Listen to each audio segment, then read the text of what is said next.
getting a picture of one of them naked. Yeah, you know those stupid stuff they do. We do this all the time. Yeah, we do. Kieran, big offender. I have one waiver at the moment. But yeah, she does that. She does that, and Q thinks that the friendship is going to be back, and but the next day she's gone, and no one knows where she's gone. So then, from that point on, he's kind of on a mission to find her, and she used to leave clues wherever she left, because she's done this before where she runs away, and he finds the clues and he goes after them, and nobody believes him that he'll find her.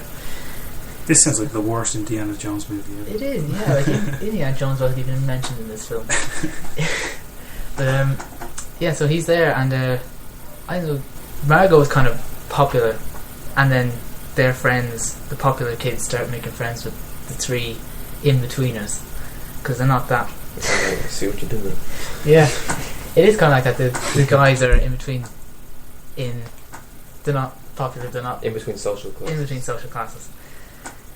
But yeah, the film was okay.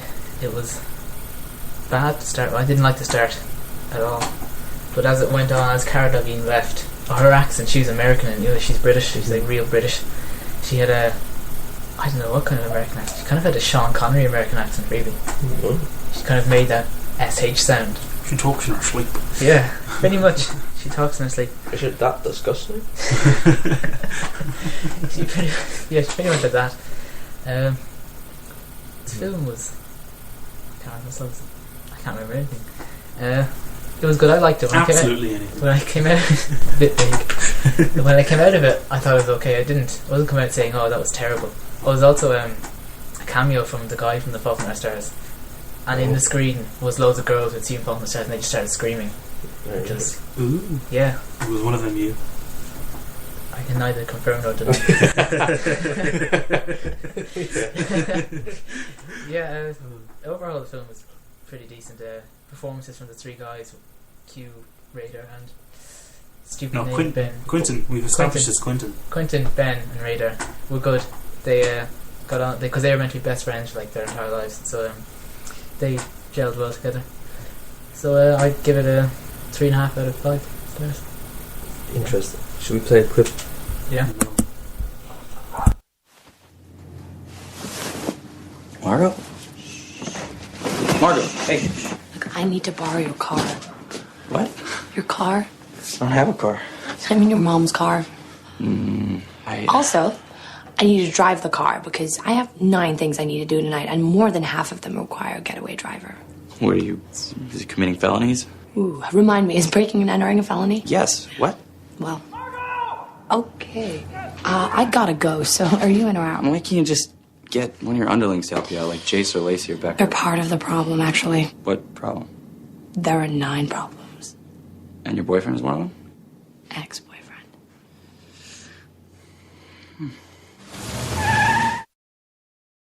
Okay. Yeah.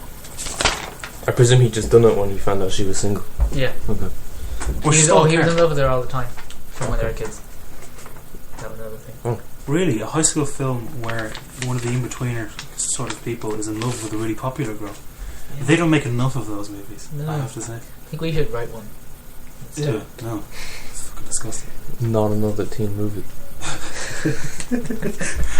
Oh, the Human Torch isn't it? Okay. Or Captain America. I believe you. I believe it. We'll do Sinister 2 next then.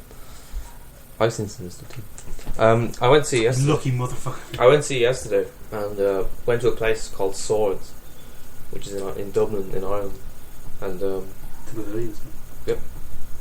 We went and we arrived at the foyer of the cinema, and I bought my ticket and my food, and I needed to use the bathroom, and the facilities were very nice there, and it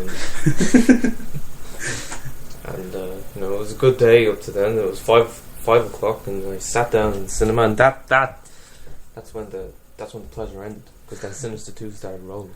I set up the little synopsis they put underneath the description of the movies, like in magazines and stuff. It's like, in the aftermath of the first film, the protective mother and her twins are in a rural farmhouse, marked to death.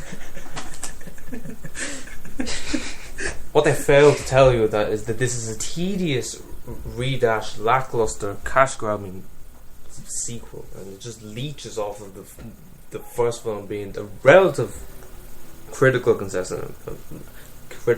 success and an immense box office success, made a ridiculous amount of money, as these horror films tend to do a lot. Yeah, like I said, have you haven't seen the first one? No. I'll set up the first one in the next couple of seconds. There's this sort of demon called Bagdul, and he basically hunts and terrorizes Ethan Hawke. Yes, no, children. In the first movie, he plays a police detective, and you know, police detectives in horror films are always very skeptical that they're not actually a ghost. Yeah. Yeah, he basically does that. I mean, he's pretty good in it. I find he's pretty good in most things, but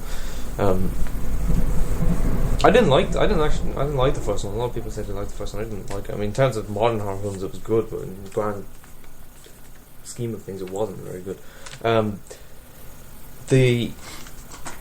The drama comes from basically the mother and the dad are going through a custody battle over who gets the full access to the kids, and it's just the people that are portraying these people just don't believe it, and it's like, you know, that horrible line reading like Dermot Mulroney in Insidious 3. It's like, you know, whoop-ass face. Yeah, I always find the acting's never anything. It's never a spectacle in a horror film, but I mean, it's particularly bad this time. It's not laced with false scares. And what I mean by false scares is when jump scares. It's the hand that comes on the shoulder, but it's not. It's your friend, and they put that stupid noise, like stupid violent thing, and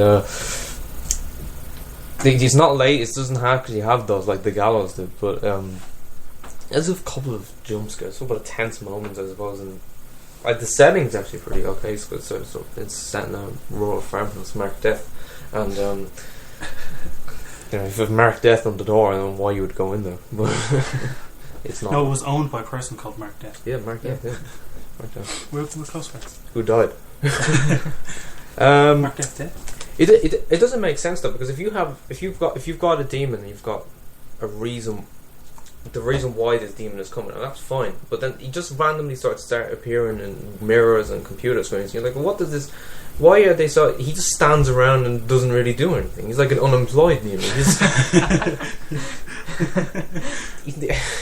He's not actually doing any scaring. He's not doing any haunting. He's just standing behind you. If that's all he does, I don't really see what's. He's just lonely. What's particularly scary about that? Yeah, he's misunderstood.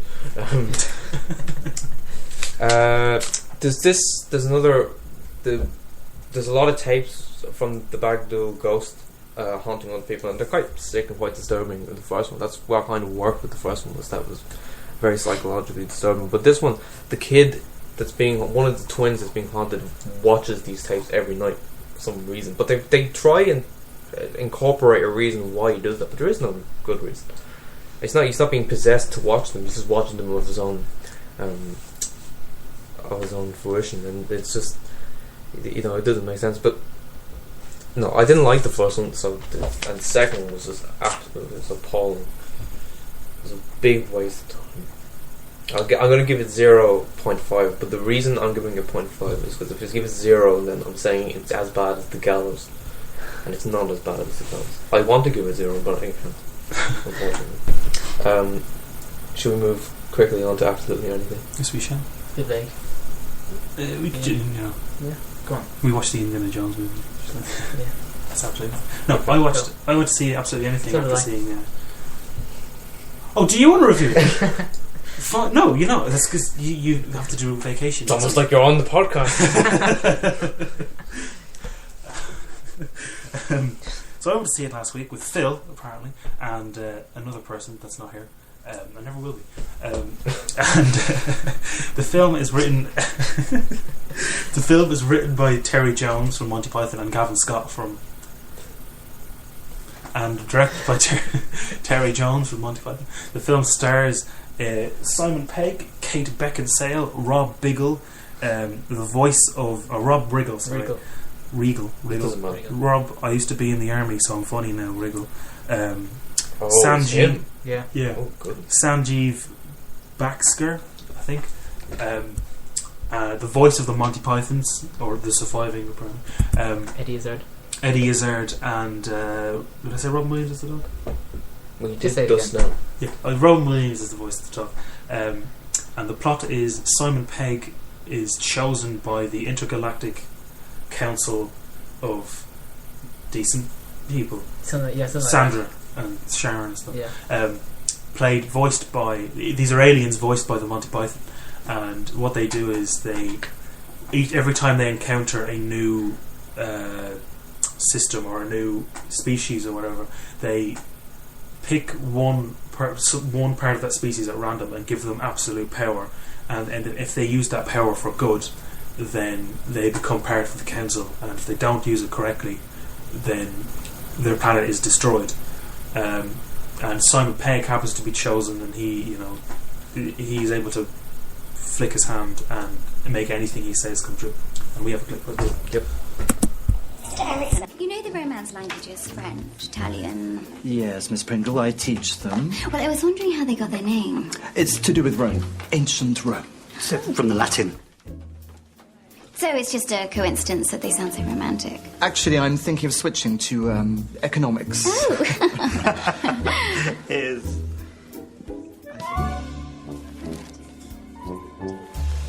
Let Miss Pringle worship Ray. Ray!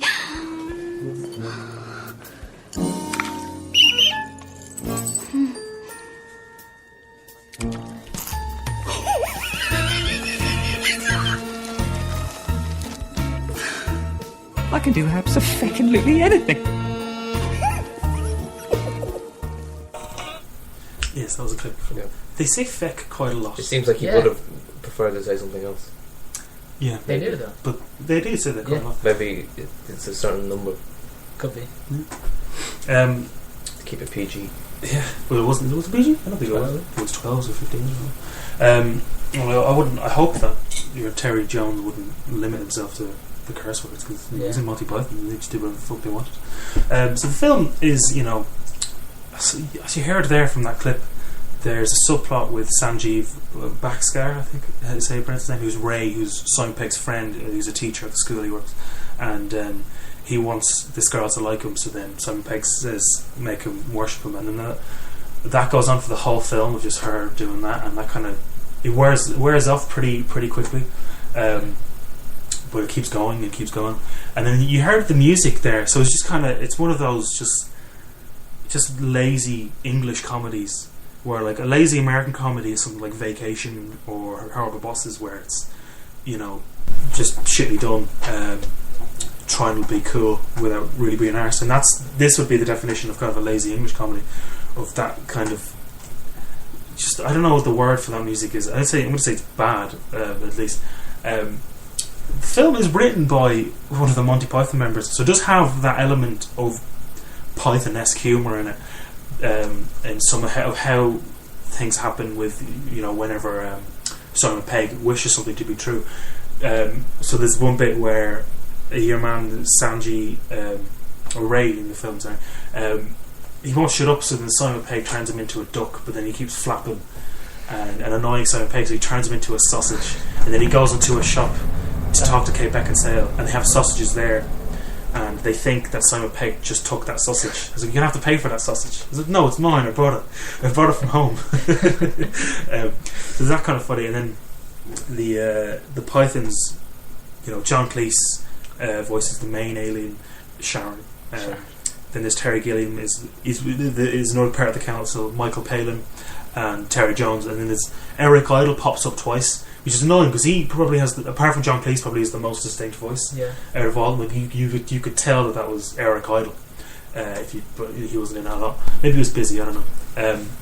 And it's kind of a disappointing reunion because it's the first film they've all been in since The Meaning of Life, and obviously Michael Chapman is in it because he passed away in 1988, I think. I'm a big fan of the Monty Python. I started watching them a couple of months ago, and I've watched quite a lot of their show. I've seen all the films, and I think they're absolutely brilliant. I think it's the best sketch show that's ever been put on television. They're like the Stanley Kubrick of comedy, is what they would compare them to. Because literally